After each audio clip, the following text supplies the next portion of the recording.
ஐயா சீமான் ம் சிவபெருமான போய் நந்தா போய் பார்க்க போனதாகவும் ம் அதை வெளியிலே இருந்து அவர் பார்த்திருக்கதாகவும் ம் நந்தி வந்து மறைச்சுக்கிட்டு இருந்துதான். ம் அத சிவபெருமான உடனே வந்து நந்தி கொஞ்சம் விலகி ம் நந்தா கொஞ்சம் பார்வை விடுன்னு சொல்லி சொன்னாராம். ம் சிவபெருமான் அப்படின்னா அதுல ஒரு சூத்திரம் இருக்குங்க, அவரும் ஜாதியை தான் பார்த்தாருன்னு சொல்லி சீமான் அநாகரிகமாக ஒரு வார்த்தை விடுறாரு. சரியா? அவருக்கு இப்ப குறிப்பாகவே ஏகப்பட்டது எல்லாமே ஆன்மீகத்தை பத்தி குறை சொல்லணும். அடுத்து பாத்தீங்கன்னா அவங்களே பாராட்டி பேசுறாரு. சரி, உங்களுடைய கருத்து என்ன?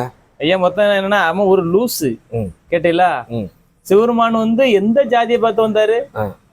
அவர் எங்க இருந்து வந்தாரு தெரியுமா? முதல்ல சுடுகாட்டு சாம்பல இருந்து ஆடிட்டு வந்தாரு. அவர் எந்த ஜாதி நம்ம சொல்ல முடியும்? சொல்லதுக்கு அது முடியுமா? சரி, அது போகட்டும். எங்க ஐயா வைகுண்ட நாராயண பெருமாள் வைகுண்டர் அகிலத்திரட்டு அம்மானோட ஏடு தந்திருக்காரு. அதுல என்ன சொல்லுவாரு தெரியுமா? பாணனாய் தோன்றி நிற்பான், பறையனாய் தோன்றி நிற்பான், குறவன் குலத்தில் வந்தான், குசவன் குலத்தில் வந்தான், அவர் ஊர்